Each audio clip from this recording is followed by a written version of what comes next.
Greetings and salutations. Welcome to this episode of Playwright Spotlight. Before we begin, smash that like button, subscribe to the channel, leave a comment down below, and share this show with a friend.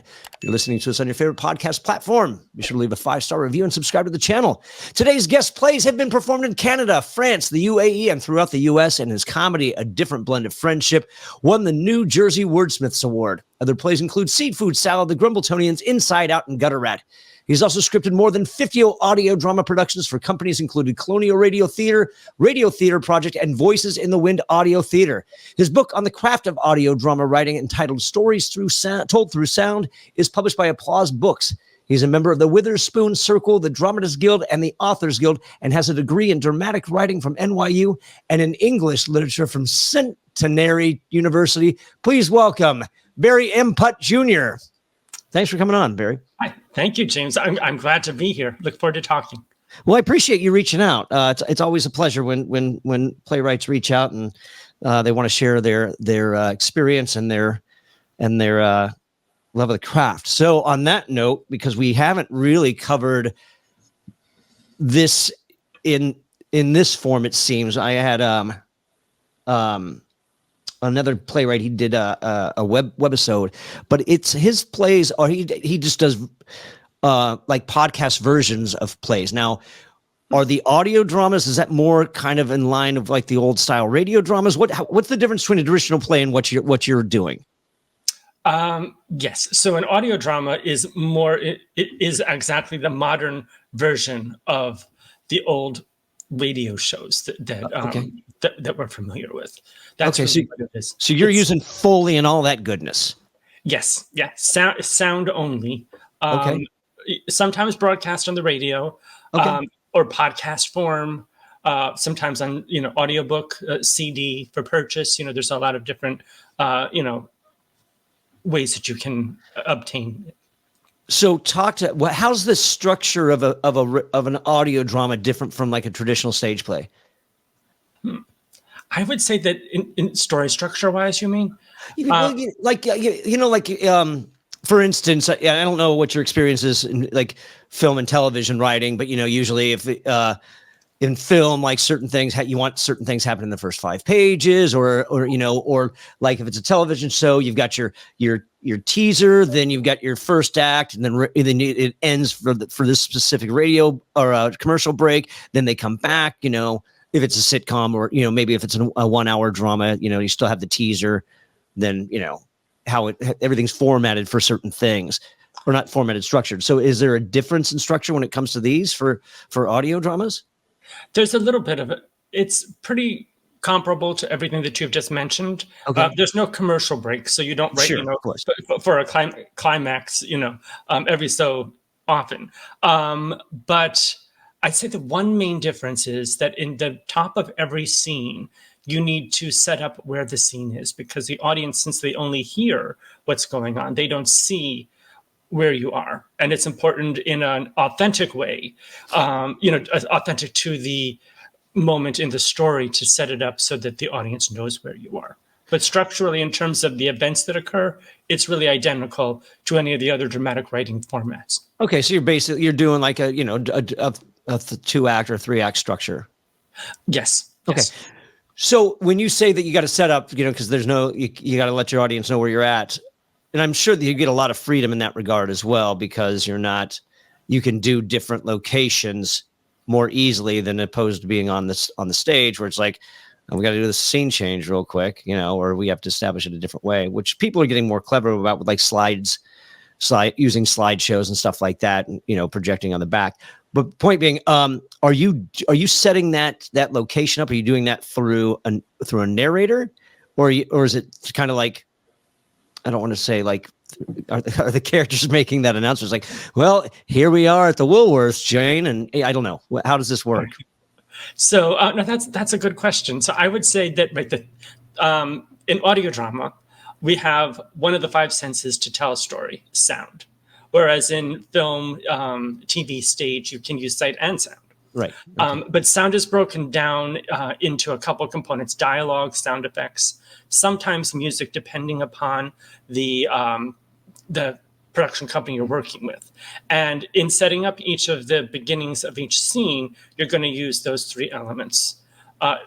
Primarily dialogue is the main way to communicate it. Sure. And but if you're in a car, Right. you would have some kind of ambient sound of being in a car. Sure.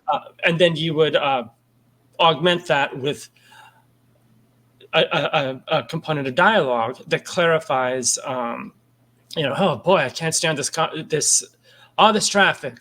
Right. But it needs to sound authentic. Like, Sure. Oh boy, we're driving in a car. That's right.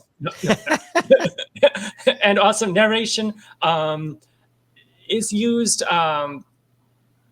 usually with a very distinct purpose these days, whereas in like the old time radio, Sure. narration was used a very strong amount of time, and it would help to set things up. It would also cover a lot of exposition.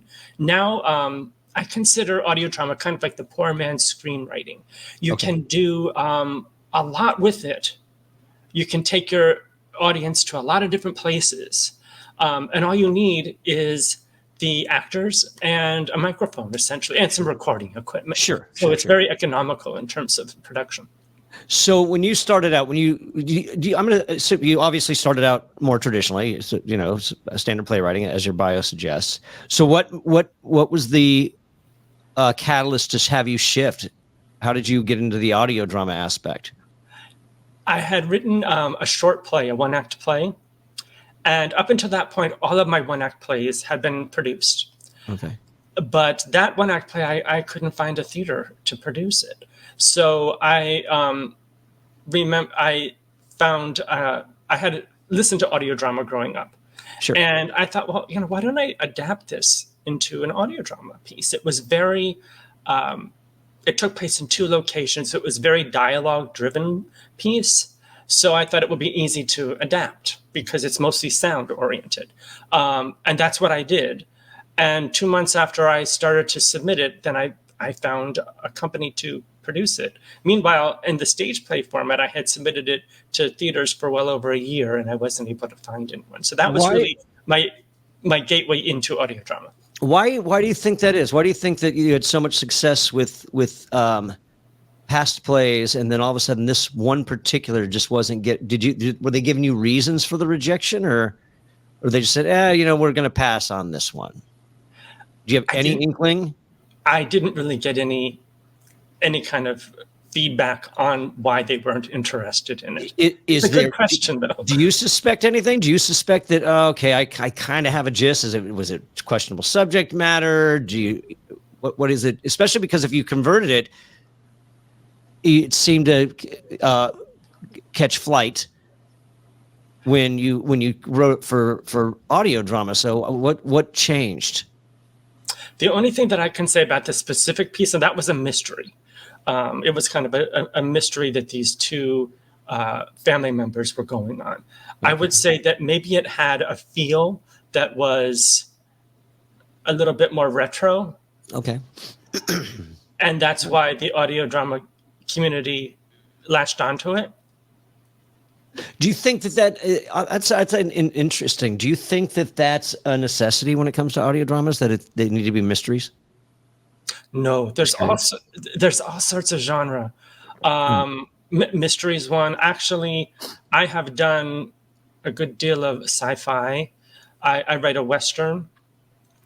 So, and there's comedy. There's a lot of, and there's also in terms of style, there could be more retro. There could be very modern things. People are doing some really, exciting things with evolving the form right now in different ways. Okay, so you converted this. So really specifically on what changed from the stage version to the audio drama version? What specifically did you alter? So as I said, it was very situationally based. It was set in basically a living room of a house, and they were trying to unravel these clues that somebody left. It was just to set the premise. 2 estranged siblings come meet and realize that their mother has been abducted, and they have to find her within a certain time limit. That's really, so it's very much them working together and them kind of arguing in the process.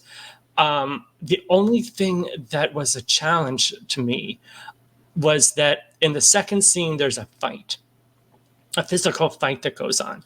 Probably lasted 15 seconds. It was a very short fight, but it was visual. And I'm like, well, how can I communicate these visuals through sound? Sure. Now I write Westerns with all sorts of gunfights, and I don't even think twice about it because I'm very accustomed to it. But at that moment there, I learned about the necessity of sound, the blend of sound effect and dialogue, and making it authentic to the situation. Somebody's not going to necessarily say what they're doing in the moment. So that was my biggest challenge with that. Sure, absolutely. But I mean, no, but you got interest when you converted it. So I want to know really what you changed in the actual script itself that made it gain traction as an audio drama. Because everything you told me right there, that sounds anything that can be exactly what would have been on stage. So what did you change? Okay. From like the stage version, and now all of a sudden you did the audio version, and all of a sudden everybody's got interest in it. So what's the difference? What did you tweak in order to make it? Or did you actually just go and record it instead and then shopped it around? No, I see what you mean. No, I story-wise, I didn't change anything. Okay. It is the same exact story. By and large, the same dialogue, except for setting up the scenes, right? Because we don't know where we are. Okay. It was a bit of a collaboration with the company I worked with. Okay. They usually the writer has the final say. With that piece there, they did some revisions on their own. But I did ask to be able to review them. Okay. All right. So talk about this process. You decided you're going to go the audio drama route. What's your first step? Let's see. For me personally, or for other people? No, for this. This is your first go at it. You've decided you're going to go the audio drama route with this particular play. What did you do? What did you learn, and what were the obstacles you had to overcome, and then what were the successes that you discovered? Like when you started to gain traction and get interest. Okay, for that specific play. Yes. Yeah. They're pretty much what I've already mentioned. I would say that one obstacle with the fight. Right. I did learn through the process, though, of working with that company. And that's what I mean. So when you decided that, did you go, and not to interrupt, I apologize. I don't want you to have to repeat yourself, but no, I'm meaning more like, okay, I'm going the audio drama route. I've got this piece. It's ready. I'm going to shop it. What was your first step? Did you Google somebody? Did you look somebody up? Did you already have a relationship? Did you just shop it around to various places until you got somebody who bit? What was that? I had actually identified, even before I adapted it, I had identified a company I wanted to send it to. Okay. And what company was that? That was Shoestring Radio Theater in San Francisco. Okay. Wonderful. And then so you sent it off to them. What was the response? That they wanted to produce it. Okay, great. So you just took one. Yeah, it was my first submission to them. So, or first submission on that project, really. So now, is this? How long ago was this? It was a while ago. Okay, so you're going old school. You're like putting it in an envelope and putting it in the snail mail with a cover letter, and or did you go electronically and just a digital copy? Here it is. I'm going to attach it as a file. I don't honestly remember. I'm trying to think back. I don't remember if it was. I feel like I emailed it. Okay, but I don't remember. Fair enough. So they said yes, let's do it. And then what happened after that? Then they told me what their process was. They said that they have 2 rehearsals. And those are rehearsals where they're going to discuss things and make changes as they see fit. Okay. And then they would record it, and then it would come out later. So I believe it was recorded in November.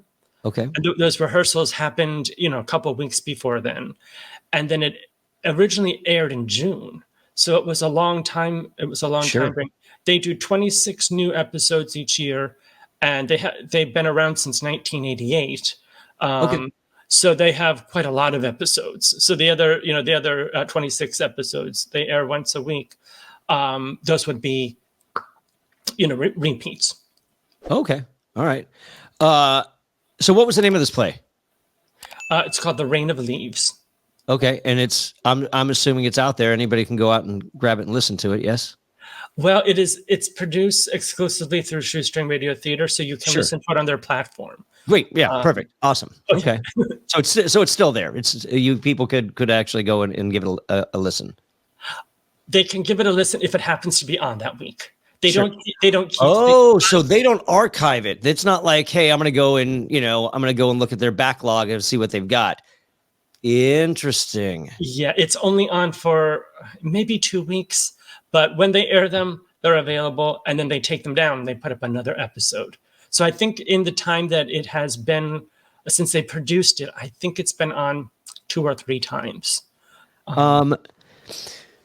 So let me ask you this, and it's a personal thing, so you don't have to answer it. It's how does the payment system for this work? Do you get paid every time they play it? So it's varied. Okay. For that specific one, yeah. At this point, I get paid for everything that I do. Okay. At that, there was I was doing that for experience. Okay. And to get that production. Okay. All right. Wow. Okay. Good to know. And so I'm assuming every different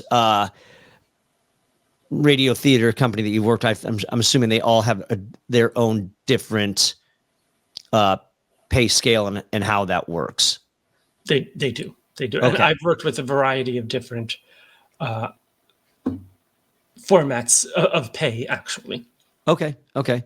Can you give insight into that? Do you mind sharing? It's like, hey, this is how it is, or this is what to look out for, or this is what is fair, or this is what to avoid.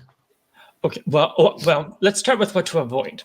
Okay, sure. Because it's really personal to you and Sure. what your goals are. Right. But I have seen a couple of places where they want to own your piece. They want you to give it to them for free and own the copyright. So for that, I would definitely avoid that. Yeah, 100%. What the unique thing about audio drama is, by and large, the contracts that you have in audio drama are leases.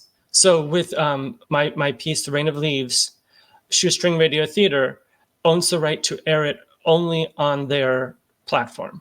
They can't do anything else with it. And I can bring it to other companies and have them produce it. I'm free. I'm free to do, that. And I have done other pieces that have been adaptations of plays where I have had similar arrangements, but that I have got paid in addition to that. My philosophy personally is that if I'm starting something new, I might do it one time for the experience. But then after that, then I want to focus on paid opportunities. Sure. So that was my very first one. And that's why I went on to do some other things where I was a staff writer, and then I got paid all the time. But the other ways that this works is that sometimes you'll get a flat fee payment. Okay. Or you will get residuals. And what does that look like, if you don't mind me asking? What when you do working with a flat pay, are we talking like $50, $250, $5? What? So I would say it varies. It varies. But I haven't got paid this, but I know that one company says that they pay $30, but I've seen, I think the lowest 50, 100, 2,000. That's okay. But if there's also a high end, so Audible. If you do things with Audible, Sure. I know of people that have written for there that have gotten $10,000. Wow. Okay. So the range is, there's a large range, and then with the residuals, that just depends upon the amount of sales and what you negotiate. Sure. All right. Okay. And may I just say one thing about residuals? Yeah. Usually they're based upon what the producer makes, right? And you get a share of that. Okay. So you submit your stuff, it gets picked up, and then they run with it. They hire their actors, they bring in their sound designer, and you're just writing. You don't have any not say, you don't have any participation in anything after. You're just submitting. If they take it, here's your check. This is when it's going to air. That varies too. Okay. All right. So yeah, by and large, it does work how you're saying. I did with the Rain of Leaves, I did request to have approval over the changes that they made. Right. Yeah. So that's something that you have to negotiate, individually.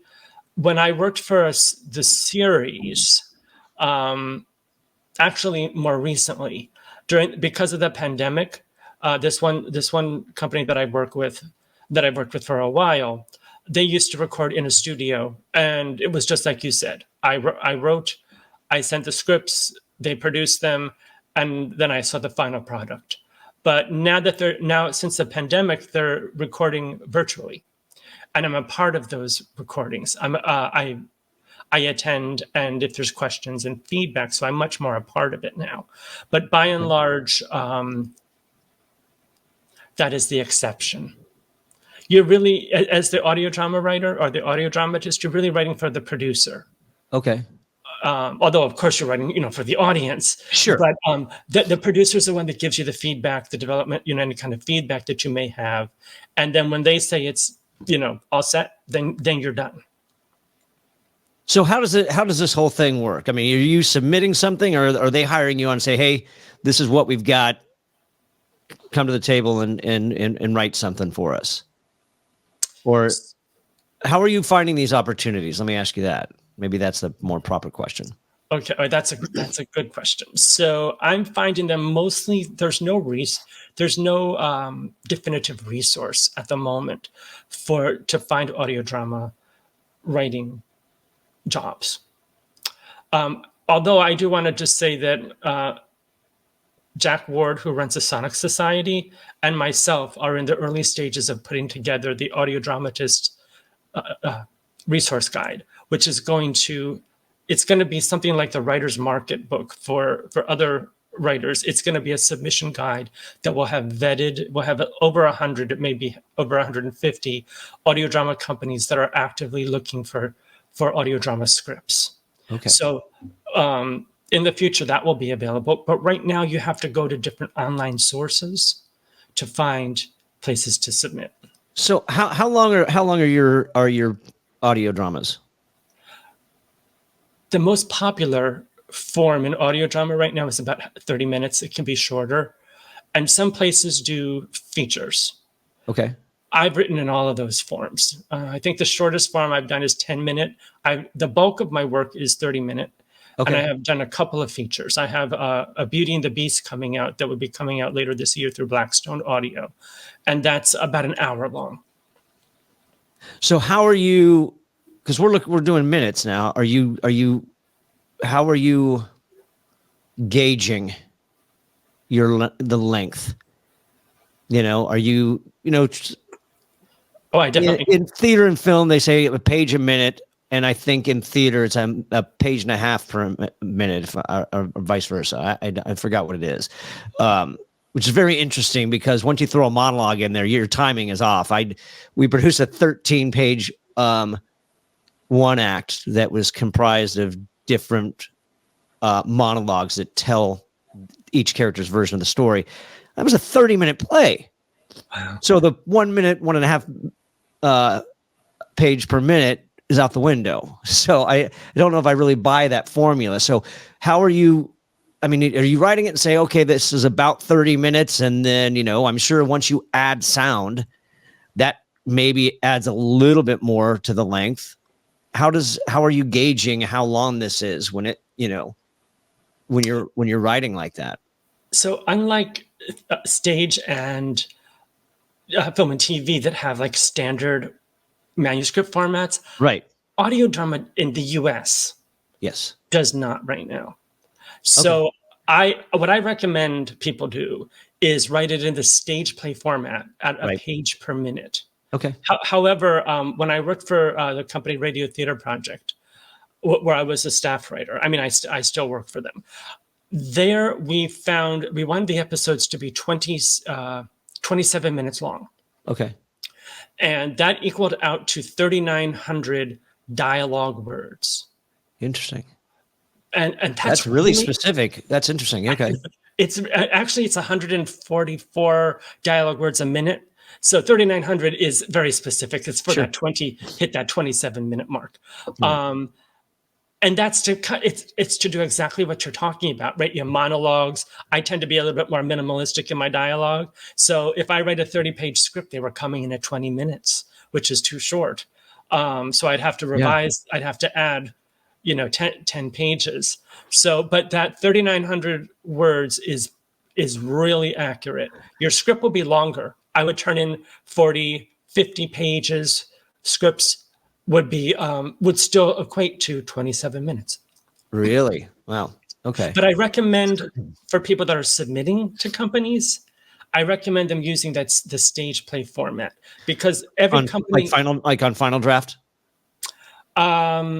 Yeah, you can find it on Final Draft, definitely. Okay. And the reason is that companies have all different rules. They have their own format, and it's best to, when you're submitting something, right, to have a standard, because you can't guess what other people are going to ask for. 30 pages, if your script is about a half an hour, 30 pages, you can call it that, and then, 30 minutes. And then after that, if they're interested, then you can go from there and make any adjustments.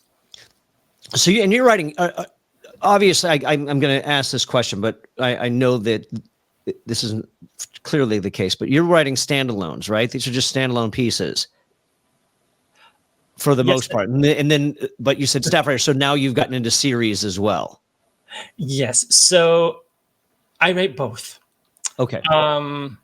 Definitely my features that I do, my feature-length audio dramas, they're definitely standalones. Okay. But I wrote for an anthology series, for 8 seasons of an anthology series, and that was exactly what you're saying. Yeah, it was standalones.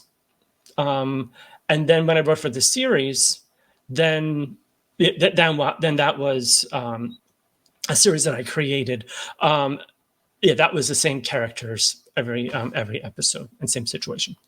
So how does that work in the realm of beats and silences? Because I mean, they're great on stage, but I'm assuming that when it comes to an audio drama, you don't want the dead air. Right. Well, I think that you need to. The actors, I think, that I've worked with generally have a good sense of dramatic pacing. Okay. Yeah. So also when they record, I know there's so many variables, but so I can speak from my experience with the series. They just record the actors, right? The sound effects are added later. Right. Sometimes sound effects are added in. Sometimes it's all done all at once. But generally, no. Generally, it's added in later. So it's just the actors. And if there's some big thing that's going on or some big noises that they need to hear, they're just imagining, that they hear it. Sure. Okay. All right. So what is it? How does one get hired on as a staff writer for one of these things? The best thing to do is to reach out,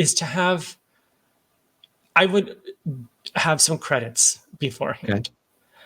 Credits in audio drama or credits for playwriting or even screenwriting? Credits in audio drama would be the strongest because you want to send samples of your work. Every time that I've been hired, I have shared a couple examples. Sometimes one time they wanted 2 adaptations and an original. So they want to see several different pieces. And it's similar to TV writing in that each company has their own style. But you just send a cover letter saying that, you're familiar with their work. Are they looking for writers for new projects? Okay. So you're not going to their websites or anything like that, or do they post those things as well? Not so much. Okay. They don't post. Interesting. The companies that I've been hired for you would never know that they were looking for writers. I said, oh, I like this company. I like what they're doing. I'm just going to, I have this project or that I would like to submit to them, or I have, I'd like to write with them. So I'm going to just send them this letter. And what I actually used was this website called audio-drama.com. Okay. And what it is it's kind of a collection of everything, all types of audio drama outlets. Okay. But when I was using it, there was about 3,000 of them on there, which is kind of a lot. However, today, and that was about 7 years ago, today they have over 9,500. So that's a lot to go through, right? Sure. So, Is there that much clamor for these things I'm kind of amazed that, that there's a lot of that's that popular. yeah, I think there has been really a kind of a renaissance in audio drama in the last maybe 7 years. You think a lot of that had to do with COVID? I don't know. I do know. I'm not sure if it did or not, because I think it happened before COVID. It has been, audio drama has been around since the beginnings of it were in 1914. And it's 100%, of course. I mean, like, I'm lucky. I get giddy when I happen to turn on the radio sometimes on a Saturday night, and I find some old Philip Marlowe radio shows that they just happen to be playing. So yeah, 100%. I'm shocked that modern day news, like present day modern playwright, writing, is going on right now. That's what I mean. It's like, of course I have the history of it. Absolutely. Technology, I think, plays a big part in it. Sure.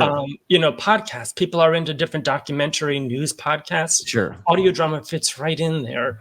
And they can be short. You can listen to them on your cell phone, in your car, wherever you may be. So I think that's made it really accessible. Is there a genre that you find right now that's really, really getting a following? Because you said, you've written Westerns, I'm wondering if there's horror or anything like that, or, that I'm just curious if there's a genre that's really like, kind of like, gaining, picking up, speed and like, I would say, telling a good story is the most important, but thriller and suspense, really cross-platform media type, those have always been very popular, and I think that they will continue to be in audio drama as well. How do you write those? How do you write a good suspense audio drama or thriller?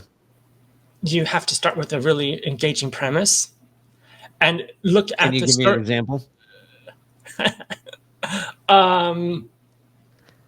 Something that has immediacy to it, relatable characters, and that each of the story structure points, like your inciting incident, end of act one turning point, etc., that you I would look at what could happen, brainstorm things that you'd never expect to happen, but that fit within the story, and have those things have really unexpected things. I think that makes it a lot more engaging for the writer, for the audiences. Right. Sure. How does one learn how to do that? Some of it can start to be instinctive. Okay. You can go to classes. Okay. There are books. I've actually written a book on audio drama writing that walks you through the whole process. As far as suspense goes, or just in the medium in general? The medium in general. Okay. Okay. But I mean, specifically for suspense, how do you learn how to, to really master the structure? I would say there's a couple of different things that you can do. Listen to suspense stories, modern suspense stories, because they've changed. You don't want to listen to the golden age, which is 30s and 40s and 50s, you can, but Sure. they're probably going to be a bit more expositional than what we're doing today. Okay. So listen to, also watch, it doesn't have to just be audio drama. You can read a suspense novel or a thriller novel, TV series, movie, and then bring that back to your piece that you're writing. What do you when you're listening, when you say listen to these things, what are you listening for? How do you recognize how do you recognize what to, like, here's an example. This is and I've told the story a zillion times, so forgive my listeners if I've heard this. So one of the rules that I was always told as well, this is going to be something similar, is when I want to start writing screenplays, all right, go read screenplays. Okay. So I would go to Barnes and Noble or Borders, and I'd grab, whatever, 4 or 5 screenplays that were out, Magnolia, Chasing Amy, Clerks, whatever. Or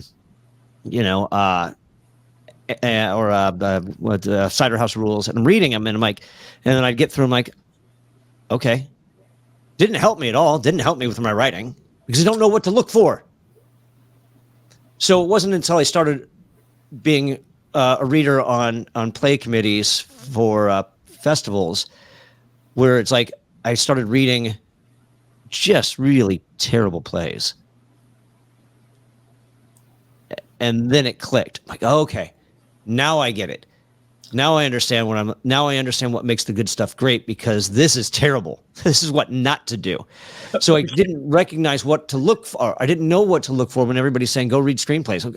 Okay, so what? So on that note, if people can say, you can say, go listen to audio dramas. What are they listening for? Okay, thank you for clarifying that. So Yeah. I would say you're looking for character, conflict, immediacy, right? You want to be jumping into the story as quickly as possible within maybe the first minute or two. Okay. Meaning that your character, a brief introduction to character, then they have a goal, something that they're pursuing, and Okay. that there's obstacles that they're right, so that it's drawing you in as the listener or the reader, depending how you're consuming it. Those are the initial things that you want, right? You want a really clear premise. You want to understand what's going on. You don't want the story. You don't want a lot of background, and then the story finally starts on page 20, right? Right. People are going to tune out. In fact, especially in audio, if you're not engaged really definitely within the first minute, but maybe even within the first 20 seconds, maybe you're just going to turn it off. So, how is writing character for audio dramas different? Because obviously there's different.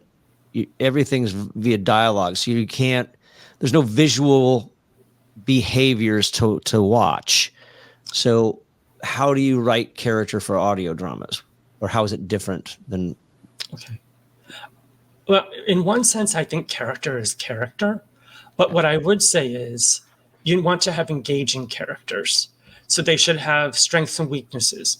Your main character that we're following, they should have weaknesses, things that they, some kind of flaws, things they need to work on. And if they're relatable in some way to the audience, it makes it more engaging.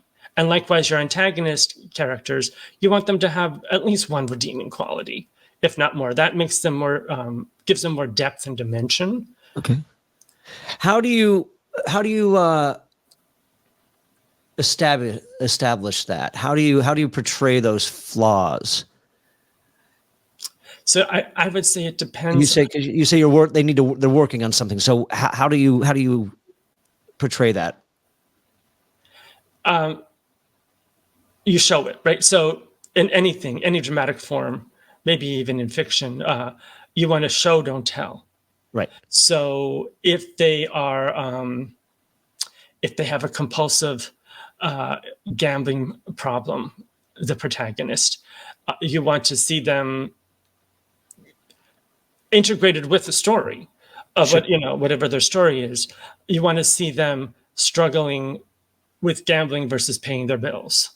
Sure. Okay. Hoping for the big win, even though they are pursuing, somebody that robbed a bank as, they're a detective and they're pursuing somebody that robbed a bank at the same time. And that's really their main journey. You want to see the fact that they have their own money issues and what are they sacrificing, right? Or how responsible are they with their gambling? Do they have a family?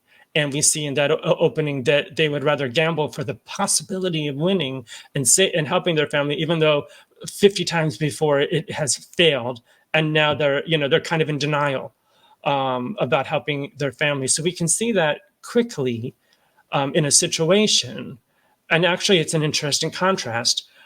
Pursuing somebody, it all deals with money, and you have a bank robber versus them, So that would be one way to do it.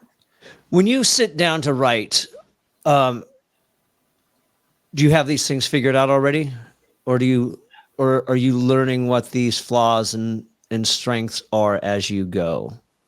Okay, that's a great question. And I think for different people, there's different answers.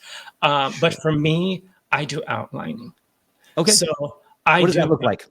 What does that look like? So I usually start, because I'm a little bit more plot focused. So I start with a plot, and they're just in a Word document. They're just bullet points. I will do a character bio section separately. Okay. And how that is that once I have a semblance of the plot, even if there's holes in it and I don't really know specifics, I'll go over to the character bio section and I'll say, well, why do these characters not like each other? Like these two people in the story, they're really not getting along. What is their history?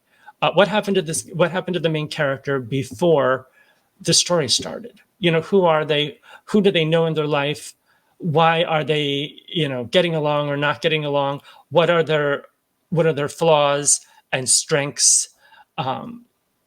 What are their past scars in their life? Things that have really affected them in a negative way that have now driven them to be who they are today. The more you know about a character, the easier it is going to be to write your story. And the more that you know before you start writing page 1 of your script, the less work you're going to have in developing your script, because you're going to really know how those characters react in any situation you put them in. Sure. Okay. And then just go to town from there. Yes, but you need to have, I would say, have a solid structured outline story. Okay. Scene by scene, beat by beat. Yeah, and then I always write straight through. I do it differently for adaptations versus. So I'm talking originals. Sure, 100%. I have a whole different way of doing it for adaptations. Well, but yeah, for originals, I just write straight through, and I try not to edit at all. Okay. And then how do you approach adaptations? So adaptations for my Western series that I do, it's based on a dime novel series. Okay. That I've really made my own. It's in the public domain, but I don't read them. I know the characters. I select a dime novel that I start to adapt, and I usually hook onto some kind of a core. I don't do any outlining or anything at first. I just jump in and read the dime novel, start to adapt. I see, okay, here's a really interesting core idea. I keep reading the dime novel as I'm writing the story. Sometimes I don't even read the whole dime novel. So these are very liberal adaptations. If I do a very close to the book adaptation, it is done differently. But for the series and for the more liberal adaptations, then I just go with, I know, because I've written this couple seasons of the show, so I know the characters, and I just let the story unfold. If I find that the dime novel isn't going where I want it, then I just kind of discard it, and I write the first draft. But after that, I do go back, and I revise one draft of the script, and then I see, well, where are the holes? Right? Where are the things that are really not working? And then what I do is I do what I call replotting. So I kind of outline at that point. And I see, okay, well, what do I want this story to be? There's an A plot, which is the main story, and a B plot, which is the characters' lives. That is something I created entirely on my own and is not a part of the dime novels. So that always has to be put in there, during the revision process. But once I do that outline, then I go back. I never go back to the source material. It's just that initial go through, and then I revise the script until it's what it needs to be. So 2 questions. How do you recognize when something's not working? And then I want to explore that B plot that the character's dealing with. Is that kind of like okay, I'm pursuing this bank robber, but I have to deal with my gambling? Would that be a correct assessment of what a and B would be, or no? Yes, maybe I'd like to bring it into my series because I can talk very specifically. Absolutely, and then we can come back to your other question. Sure. So we just finished season 3 of the Western. And when I developed that, there's 6 episodes in a season. And I knew that I had 6 episodes to explore these characters' lives. So there's one main character, and he has a relationship with this woman, Emily. And she's a little bit more interested in him. He's a little oblivious to the relationship. So I said, before I wrote any of the episodes, I just took the B plot and I plotted out, okay, for the main character, I want this to happen in episode 1, this in 2, 3, 4, up to 6. And I know that I'm going to have an arc, right? A journey for those characters that's going to end with this specific outcome. And I can be more specific if you want. I'm kind of sure. Yeah. And then I did that for some of the support characters. I said, well, I really want us to start to learn about this character a bit more. So 3 times in season 3, we're going to have specific things that they do. And even though they're a support character, we're going to make them the main character because the main Marshall is going to be tied up, and his deputy, who usually helps him, is going to have to save the Marshal. Okay. And that will we'll get to see him more. Got it. Okay. So that's one way that I do it. Okay. All right. What was your other question? I knew you had. The other question was, how do you recognize when something's not working? So I guess it depends on what it is. I would go back to when I've done the initial writing of something, sure, and for the adaptations.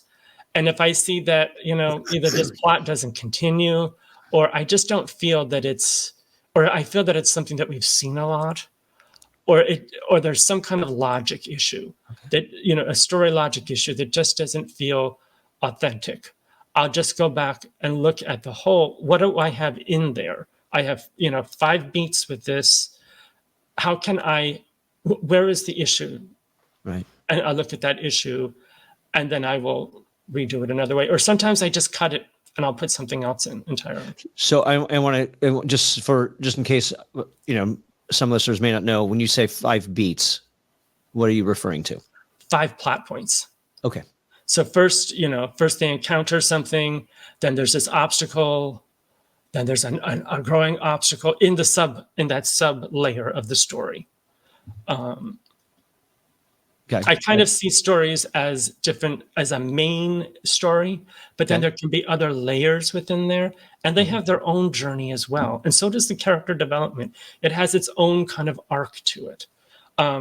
One way to look at it. It's kind of how I look at it. You don't have to look at it that way, but that's really how I look at it. And then how do you write layers? Same way. Usually it comes out in the revision process. Okay. It's not something that I try to do it in the first draft, but then I go back and I will look and I kind of pinpoint. I'll say, okay, this happens on page 1, this happens on page 6, etc. And I'll just put markers there. Then I'll outline what they are, and I'll see, all right, well, what do I need to do to flesh this out more, to make it, it's really, it needs to have 5 points, but it has point 1, 3, and 5, and 2 and 4 are missing. So what can we put in there to make that journey of that layer feel fully realized and have all of the incremental steps that it would have in real life. Okay, so when you said 5, so what are those? I mean, do they have names? So you said number 1 was this, and you said 2 was an obstacle, and then what are 3, 4, and 5? I was just giving that as an example of 5. Fair enough. Okay, it could be more than 5. Sure. Probably wouldn't be less. Okay. I'm working on a play. I'm almost done with the play right now, where I've definitely worked with the layers. So there isn't a given number. Sure. There's just a journey. Got it. Okay. And so you're still writing traditional plays as well? I am. Yes, I have one that's coming out. Will be published in July. So I do that too. Okay, great.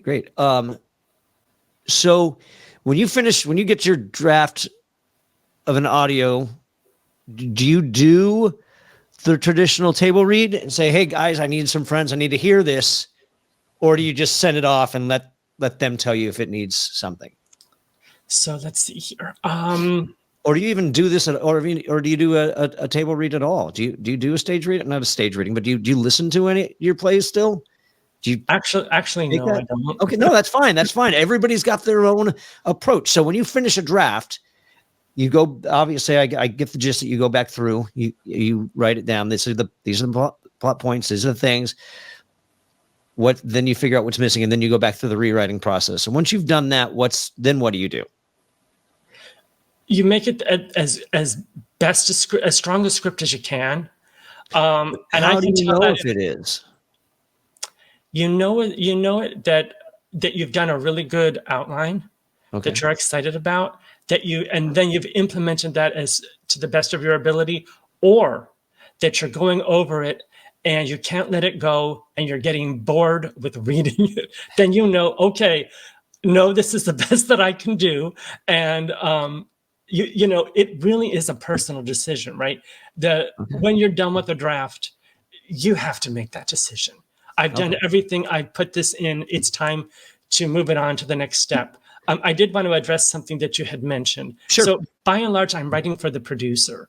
And what I mean by that is for my Western series, Richard Wade U.S. Marshall, I write a draft, and then I feel it's not a draft. That's really, it's multiple revisions that get that draft 1, right? Right. That is usually I write between 1 and 3 drafts. Sometimes my first drafts, the producer says it's great and we'll produce it. Sometimes I have to go in and do some minor revisions. So 2 drafts is more. 3 drafts is like, okay, well, something is still needing a little bit more of an adjustment, but it's probably extremely minor. Okay. All right. And so you said you're writing something and it's going to be published. Yes.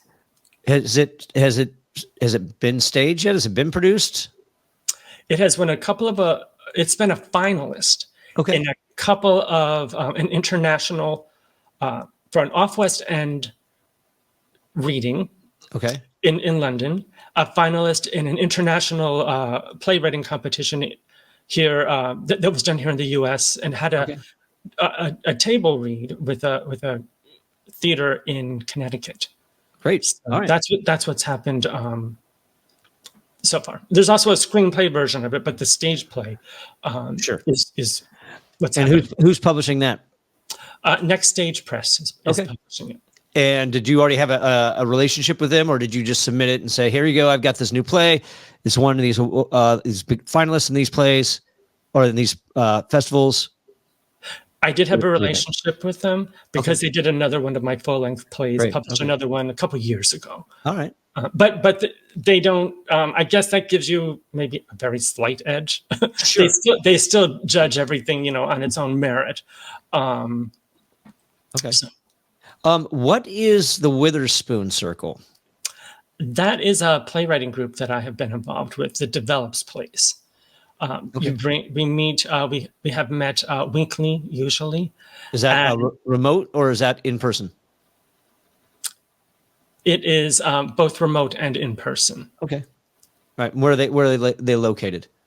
They are we primarily meet when we have met. It has been in Princeton, New Jersey. Okay. All right. Just curious in case anybody Oh, is in that particular area wants to maybe, I don't know how do you get in? How do you get involved with them? Is it invite only? So I should just state right now, they're kind of on a hiatus right now. Okay. But there is a process. Yeah, I guess it is. I wouldn't say invite only, but there have been like once a year where we'll take new applications and bring 1 or 2 people in. And so when you guys are active, how does this, what do you guys do? It's kind of informal. Right. We meet, I don't know what I said, every 2 weeks. If I said 1 week, No, I don't think you did. I don't think you specified. Okay. So I'm just curious what an average meeting looks like. Everybody brings 10 pages each. Then we give feedback, It pretty much is. Okay. I run a writers group in New York that works that way as well. But for this one, anybody can bring in things. There's usually 3, maybe 4, but 4 can be a lot. Playwrights that are bringing in work anywhere from 5 pages to maybe 30, depending. Then we read it and we give feedback, and then we move on to the next person. And what's that feedback look like? It's different for different people. Different people talk about different areas that they feel need development, or that they really like. All right, but I mean, is it constructive? Oh, definitely. It's definitely constructive. Or is it critical? Like, people, some people aren't the best in giving feedback, and it's like, okay, that's not what we're doing here. We're not rewriting for somebody. Okay. I have been a part of groups like that, but that I didn't continue with those because I didn't feel that was beneficial to me. But yeah, so for this, what does that look like? I want to hear that. Oh dear. Yeah, well, I want to hear the horror story, of course. So, what was it? What was it like? How did this go? How did this go down? I felt that people had agendas in their feedback. They would tell me that, well, I would write a true story. Well, I don't like true stories. So you have to follow this schematic. And they would start their feedback with that. I'm like, well, no. Why do I need to know that? Right? That doesn't help me, and that gives me a bias against your feedback. And I've had people joke about my work too. Oh, there's so many cues in it. For this, that, and the other, they're going to be going crazy. I'm like, well, so it isn't right. I don't think that is something that is constructive. Sure. There's things so in the Witherspoon Circle and in the group that I run in New York, the feedback is always respectful and constructive, meaning that usually things that are working well are brought up, and then things that maybe there's some question about, or something about the emotional journey of the character that needs some more dimension to it. Maybe it's too one-dimensional, or we need to see a little bit more of an understanding about that character, their background. That's feedback that can be helpful. Really looking at the tools that we have as a writer, to develop these stories and telling your feedback through that lens. Right. Okay. All right. So I want to go to this play that you said had a lot of cues in it. Oh, I don't know which one that is. Okay. I'm just curious. It's like, well, how do they know? I mean, is it on the page?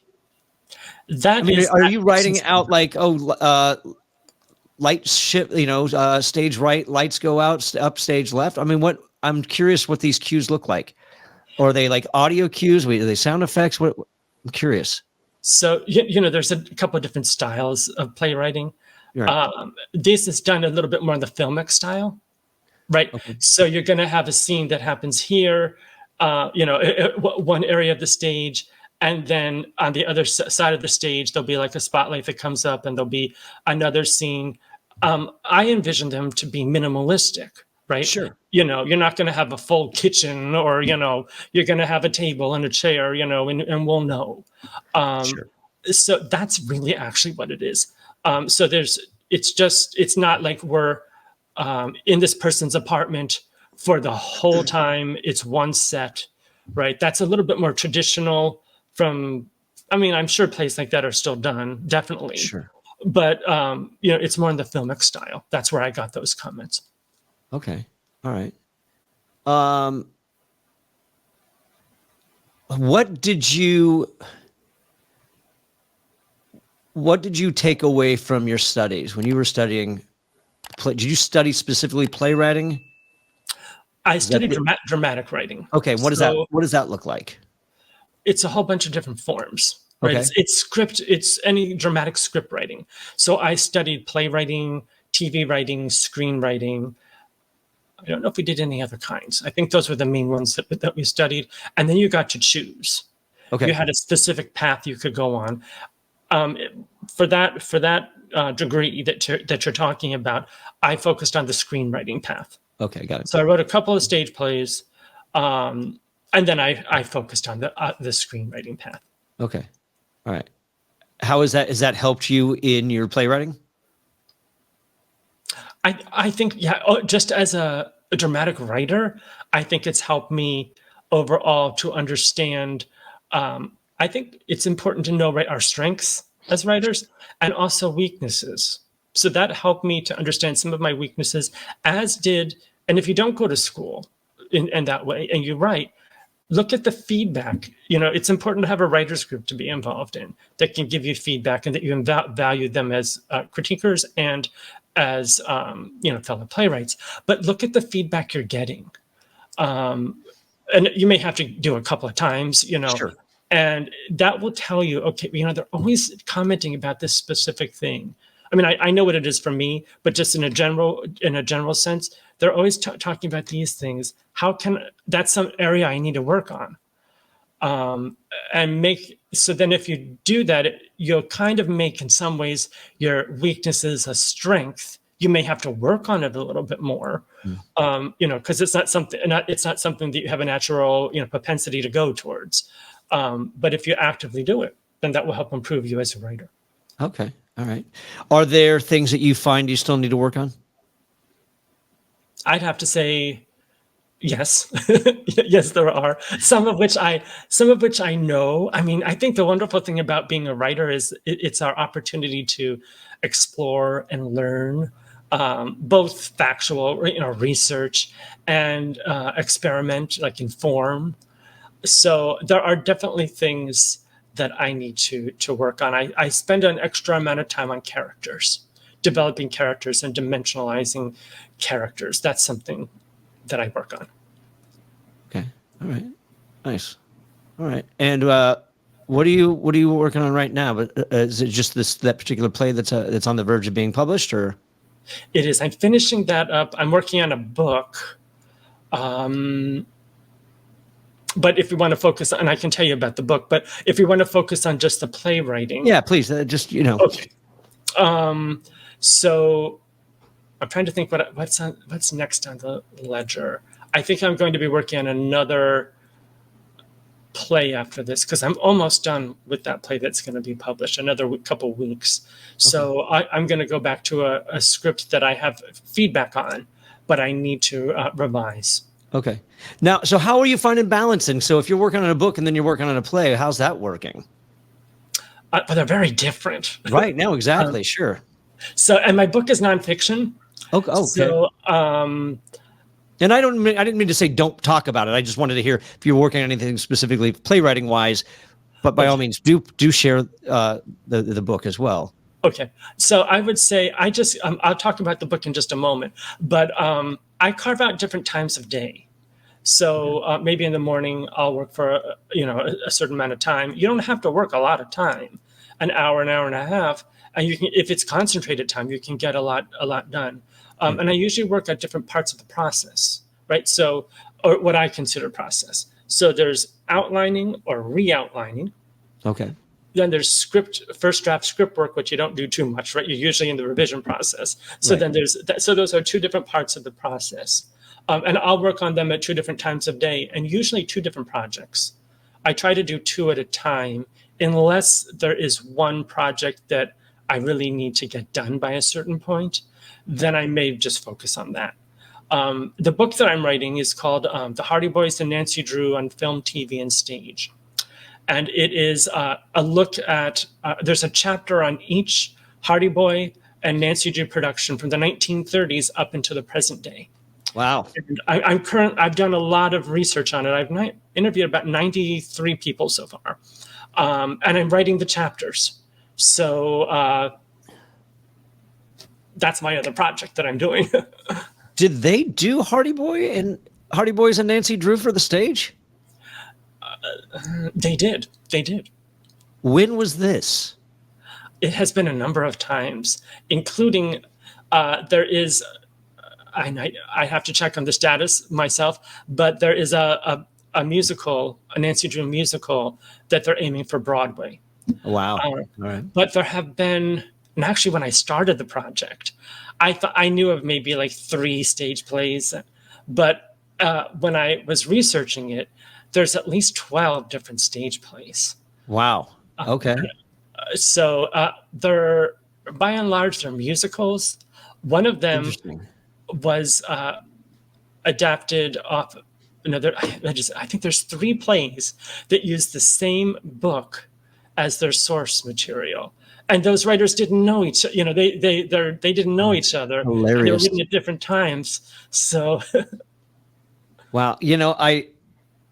I've never. I grew up on them, or around them, I should say, but I never read. I think my brother had like a bunch of copies of Hardy Boys, and I don't think I've ever read one Hardy Boys book. okay, wow, well, that's okay. And as much as I love, I won't necessarily know if I would call Hardy Boys noir by any means, but I do like the vintage crime novels. So it seems like it would be right up my alley. I just haven't jumped in. Maybe it's not too late for me. I just, if they do this Broadway thing with Nancy Drew, I hope they don't do this. I find that when certain things, they bring back something from the past, they bring it back tongue in cheek. You know what I mean?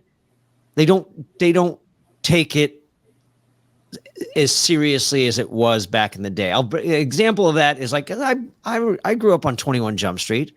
Okay.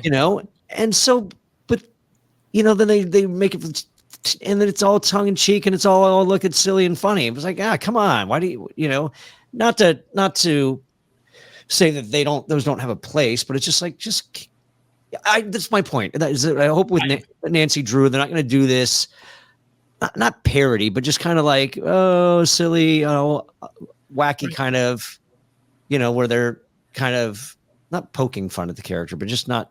I don't know. Maybe I'm just taking myself too seriously. No, I agree. I know that I like 21 Jump Street. I never saw the movies. I felt that they were of a different genre than the series. Similarly, the Brady Bunch. They did those Brady Bunch movies that were kind of parodies. And if you like those characters, I don't know. There's an audience for it, but it may not be for everyone. Yeah. It's just, they kind of like, I mean, the Brady Bunch was a little campy as it was. So, I mean, maybe that does lend itself, to poke fun at, I suppose, if you're going to do a movie version of that, whereas like if you were to reboot it and make it a modern day, you could play it a little more seriously. But I think for a movie version of that, I don't know. Maybe that's what we're due for. Maybe we're due for a Brady Bunch Broadway musical. Yeah, I don't know. I maybe I shouldn't have said that. Maybe we don't need that. I do know that the Nancy Drew musical is going to be based on one of the books. All right. Well, yeah, still, I hope they take it seriously. Yes. Where can people find your work? Well, to find out more about me, you can go to my website, barrymputjr.com. And that has a link to my productions, my books. But they're available at other retailers. Like all my books are available at any bookstore. Okay. On that note, can people find episodes that you've written? Yes. And be able to listen to them? Yeah, and they're fascinated by this. I really I'm intrigued. I want to kind of know more about this medium. So just want, and hopefully our listeners do too. So I want them to be able to go and be able to hear it and say, okay, now I get this. To to understand really how it works. You know, I mean, obviously we touched a lot about it. I think we delved into it quite a bit, but I still feel like it's still not quite the same as writing for the stage. So I want to really, you know, get people have a sense of like how that works. Definitely. On that, go ahead. Yeah, Audible. You can find for purchase and for free. Okay. My work is a different. Some things are only for purchase, and then some things are free. It depends what it is. Okay. Audible, iTunes, Spotify. All right, great. I'm sure there's others too. But Sure. any major podcast distributor will have Richard Wade U.S. Marshall, and then my for pay ones, yeah, it's pretty nominal, maybe like $6. Sure. We'll have my audio dramas that were produced by different companies. So it depends on the company, really. Well, all right. Well, let me ask you that then, real quick, before we wrap that up. So, if they've produced it, do they have? They get it for like one use, and then they give it back to you. How does that work? How do you? If obviously it's your work, as far as the writing goes, but it's their product. Okay, and they've put the money behind it, so then they give it back to you. How does that work? It works in different ways. I'll explain the different ways. So some of it works just like a play. Okay. You're leasing, right? As playwrights, we essentially lease our work to the theater to do. They give us, some money for it, and then that lease ends. We get the rights back. So, right, but that's different from you've got the rights, but that's still not the product. That's not the finished product. Well, let me talk about some specifics then. Shoestring Radio Theater, right? I leased the rights to my play, The Reign of Leaves, to them. Right. They can produce it. Right. They produced it, but they can only use it on their show. They can't do anything else with it. 100%. Right. If they want to, they have to renegotiate with me. Sure. And I can take that script and I can have other productions of it. Right. 100%. The script, yes, but I'm talking about the finished product that somebody else produced. So if you say, yes, we're going to lease this, we're going to go record it. I'm going to hire the actors. I'm going to pay the actors. I'm going to pay my sound designer. I've got this finished product. I aired it. It's still your writing, but it's their product. Right. So they own that product. Yeah, that's what I mean. But some of them have given it back to you? They've given you the product? No, they have not. But I share. I get a royalty, a residual payment. Okay, so basically it's on their platform. They own that product on their platform. Maybe. So I have there's so many variables, but I want to try to make this simple. I have a new one that I'm doing, the Beauty and the Beast, right? Audio drama that's coming out later this year. So I'm working with Voices in the Wind Audio Theater in Canada. They're producing it. Blackstone Audio is putting it out on audio on CD and digital platforms. Got it. Then the script is going to be published by Uer Publishing, I think in Texas or something like that. So I own the copyright to the script, but that production is owned by Voices in the Wind, distributed through I think I got confused. What I was thinking is that you were uploading. Like you had the file and you uploaded it on your website, but really what is it on your website is the links to the platform where you can listen to it. Yes. That's where I got confused. Okay. That was me just going, wow, that's amazing that they paid to have it produced and then they give it to you and say, hey, you can do whatever you want with it now. Got it. Now I understand. That was me making things way more complicated. Oh, okay. Yeah, that would be great, right? That you could take it and now you could resell it or something. Exactly. I'm like, wow, holy moly. That's great. Okay. Got it. Perfect. Okay. So people can go and listen to it. They can find out whatever platform it's on. They can listen to it and get a better idea. Got it. Understood. All right. And the other question I have is, are you on the socials? I am. Facebook is my primary. Okay. But I'm also on Instagram. What did I call that now? X. What do you have handles for those? Do you know what your handles are for? It's mostly BMPUTT. Okay, cool, wonderful. Or you can just look me up by Barry M. Putt Jr. Wonderful. Either one of those. Great. Well, this was fascinating. It was a great look into the world of radio drama, and now I'm fascinated. I can't wait to kind of play around some more and maybe delve into it myself. Okay, great. Well, you had some great questions, James. Appreciate it. Thank you. Absolutely, my pleasure. And Barry, thank you for coming on the Playwright Spotlight. Oh, this is wonderful. I'm thank you for inviting me. Thank you. Thank you for tuning into this episode of Playwright Spotlight. Again, smash that like button, subscribe to the channel, leave a comment down below, and share this show with a friend. Listening to us on your favorite podcast platform, be sure to leave a 5-star review and subscribe to the channel. And in the meantime, and until we see each other again, keep writing.